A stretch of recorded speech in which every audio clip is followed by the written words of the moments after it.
Hey friends, welcome back to Sincerely Self Podcast. My name is Lexi. I have such a story to tell you guys, kind of. I feel like the last few episodes, I low-key had problems getting the episode out, whether it be like 2 weeks ago, if you remember, I did a solo episode and my microphone didn't work. Awesome, slay, that was so amazing. And then last week I had issues getting the file to upload. I mean, you guys didn't know that, but I was able to fix it in time, but I was stressed about it.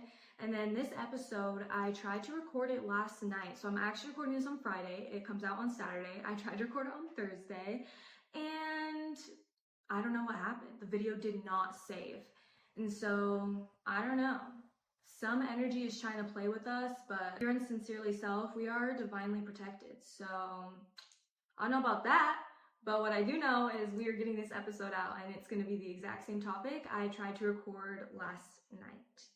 So I actually intended to record this episode Wednesday, which was the 20th of August, because it was my great-grandma's 90th birthday. My great-grandma raised me. I lived with her for 18 years and then she passed away the week before I graduated during COVID, suddenly. And I'm not going to get super into that because it is a very sensitive topic, but the reason that I wanted to do this episode on grief is because it's been 5 years this year since my grandma passed away, and her birthday, I was a mess. I was not able to record because I was crying the whole day and just so sad the whole day. And I feel like something that gets associated with grief a lot is that time heals. And I think in some ways, time heals, but I would say what fits better is that time makes it so you accept it more. I wouldn't necessarily say that it makes it so you don't grieve anymore, because 5 years down the line, I'm feeling guilty for still feeling so upset and so sad and still feeling the loss so heavily. But I think that needs to be normalized more, because I think some of us put ourselves on a timeline when it comes to mourning someone and grief, and when we should feel back to normal or feel okay about it. And it's okay to not feel okay about it. It's okay for it to feel hard and overwhelming years down the line. And I think as time goes on, I'm able to go through my day to day, and I think about her like all the time throughout my day, but I'm able to not let it be all consuming, if that makes sense. And I think that's kind of the point that some of us reach once it's been a while. But I just want you guys to know it's okay to have those days where it feels hard, as hard as it did when it first happened. And specifically what I'm going to be talking about today is the loss of someone very close to you that you love. I'm going to be speaking from experience of sudden loss, but there is no playbook for grieving. I mean, there's lots of books and this podcast and many podcasts and songs and things that are meant to help you in your grieving journey. But at the end of the day, grieving and mourning someone that you love does not have a playbook. And all that I can do is share with you guys what has helped me as I continue this grief journey, because I think it's something that we continue for our whole entire life. So my grandma passed away in 2020, suddenly, and my uncle passed away in 2019, June of 2019. My grandma passed in May of 2020, so not even a full year apart. And grief changes you as a person, and I think sometimes we don't want to accept that, and we feel like pressure to be who we were before. But I am not the same person I was before I lost two people who meant the world to me and were my world, you know? I am not the same person after that happened. My eyes are opened to a new layer of the world, a new layer of emotions I had never felt before. And I think that's what happens to you. I think anyone who has experienced loss like that knows what I mean. It completely alters your brain chemistry. And it's easy for it to become all-consuming. And the first thing that I kind of want to touch on with this is, at least in my experience, it was easiest for me to blame God and be angry with God. I think something that I hear a lot is, if God is so good, then why do these type of things happen? Why do bad things happen? Why do people die suddenly or pass in horrible ways? And that's how I felt. I did not feel like it was fair. I didn't understand. And especially towards my uncle's passing, we just didn't have answers. And I just felt so much anger towards God for that. I didn't understand the reasoning why these things had to happen.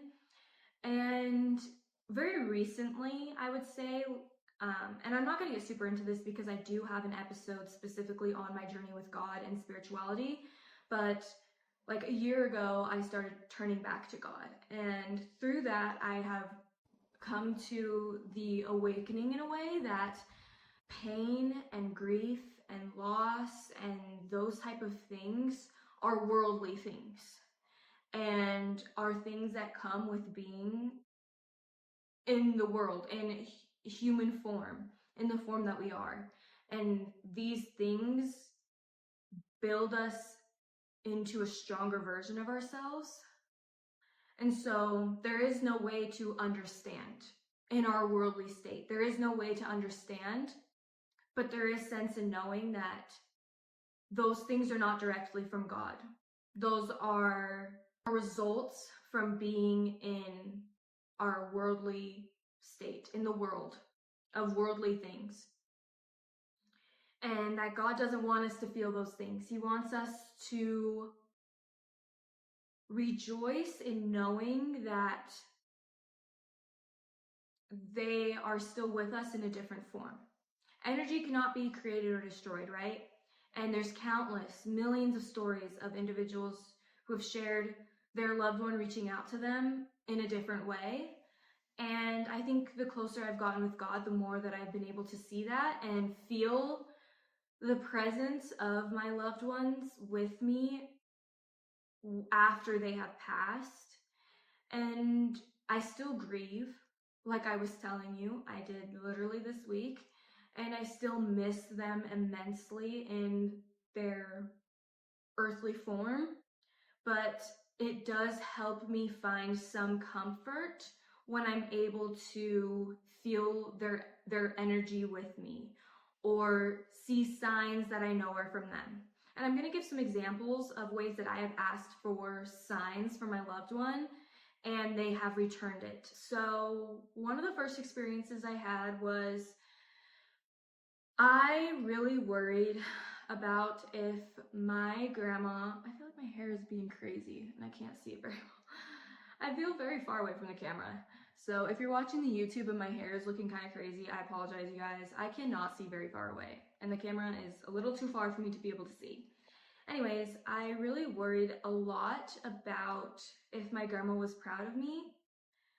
And I never vocalized this. I really just kind of felt this, thought this in my head. And at this point, I had never even had the thought of reaching out and asking for a sign. And so this was just something I was thinking in my head. Maybe sometimes I said it out loud to myself, but I never vocalized this to another person at all. And in 2021, so a year after my grandma had passed, it was the second Christmas without my grandma, and I was really struggling.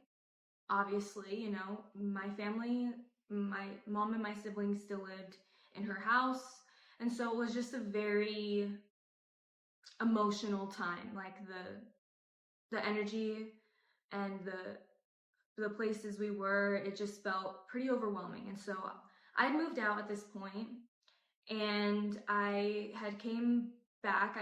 I was always busy. I never really had time to visit at my house as frequently as I may have liked. And I had came over on Christmas Eve to kind of help get ready for Christmas. And one of my neighbors, who, if you're in the Mormon church, he was my grandma's home teacher. I think they have a different term for it now, but he was her home teacher. That's what it was at this time, what it was called in the church. And he was very, very close with my grandma. I'd known him my whole life growing up. He was very, very close with my grandma the few years before she passed. He was very supportive with my family the day that she had passed. And yeah, he had came down that Christmas Eve when I was home. My car was in the driveway and he knocked on the door. I usually never answered the door. I just hated doing that. But everyone else was busy, so I answered the door. And it was my neighbor, and he had said, "Oh my gosh, I'm so glad I caught you. Like, I've been trying to catch you for a few months now to tell you something." And he said that he had had a dream of my grandma a few months prior to finding me and being able to tell me. And in the dream, she had told him to tell me, and I still get so emotional telling this story because I still can't even believe it. But she had told him to tell me that she was proud of me and that I was doing a good job. And he said, I don't know, but I just needed to tell you that. She told me to tell you that.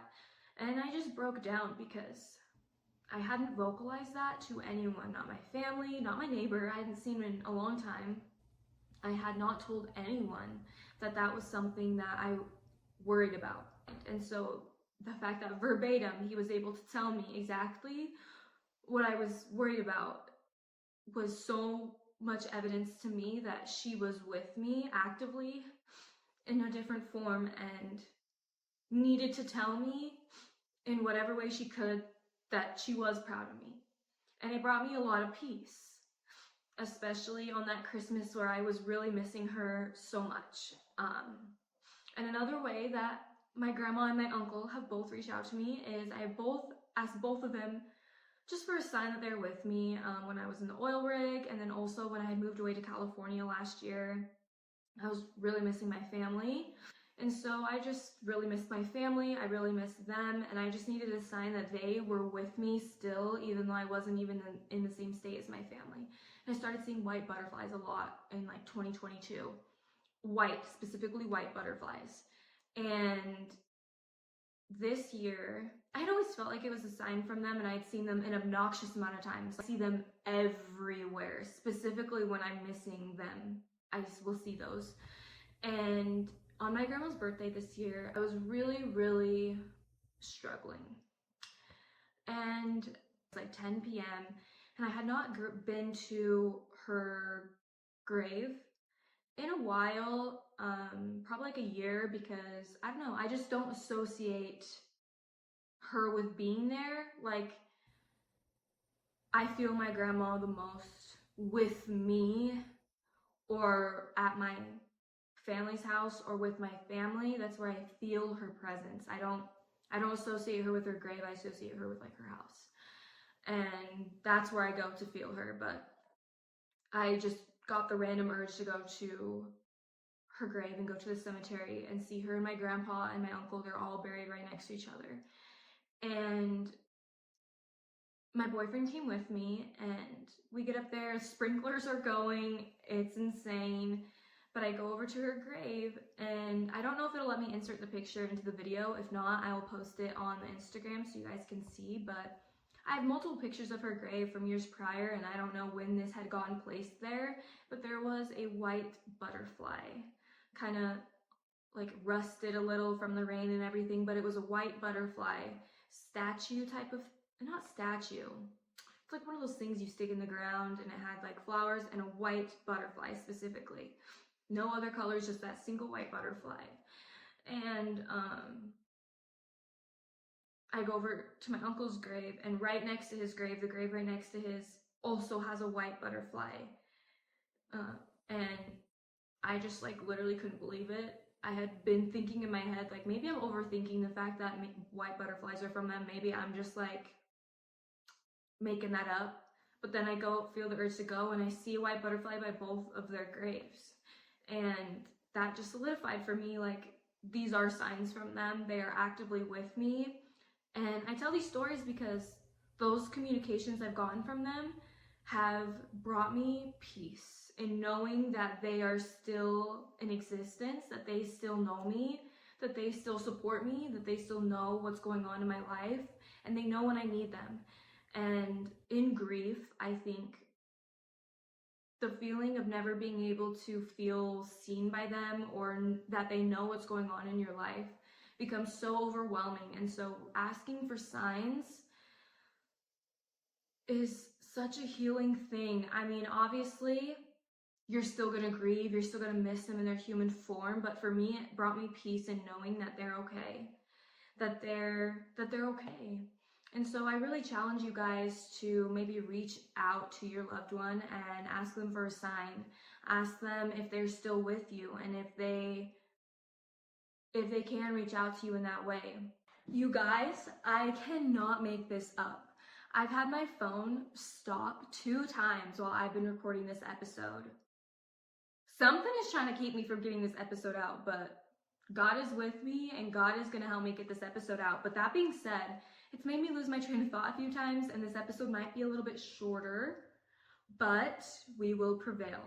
There are multiple books and podcasts, like I was saying, on grief, and I really do recommend you guys looking into those. I do have an episode with Brittany Costa, and she talked a lot about her grief that she channeled into creating a business in honor of her sons that had passed. And I think hearing the stories of how people have channeled their grief into something to honor their loved one, or even into helping other people, I think sometimes that energy, that negative energy that we're feeling, that sadness, that anger, that remorse, channeling it into something bigger eases that off of you. Because just letting it bottle up, like, it's okay to talk about it. It's okay to break down multiple times. It's okay to be sad about it and channel it into something that this person would have wanted you to do, or something that you've always wanted to do. Because I think we need to remember that our loved one would not want us to, they would want us to keep living. They would want us to keep going. They would want us to live our life to the fullest in honor of them. And I think I've used that as such a motivating force to keep going and to keep achieving, because every breath that I take, every accomplishment that I make, I have them in mind and I'm making it for them. Um, and I think if you're able to do that, to think of it in that way, being able to have that mindset, I think has been really healing, at least for me, that every breath I take, every accomplishment that I'm making for them. I'm making in honor of them, because you're still here and they are still supporting you and they want you to keep living your life. You guys, I'm gonna have to end this episode here, because this is the 4th time my camera has shut off and my microphone keeps dying. So I don't know, weird things, you guys, but I send good energy to you. And like I said, we are divinely protected. I really hope this episode reaches who it needs to reach, because this is important. I know it is, because some energy is trying to keep me from letting this episode get out. So I love you guys. I'm sorry this episode is a little shorter, and I would love to do a part 2, but I just really want to get this episode out to you guys. So I'm going to end it as is.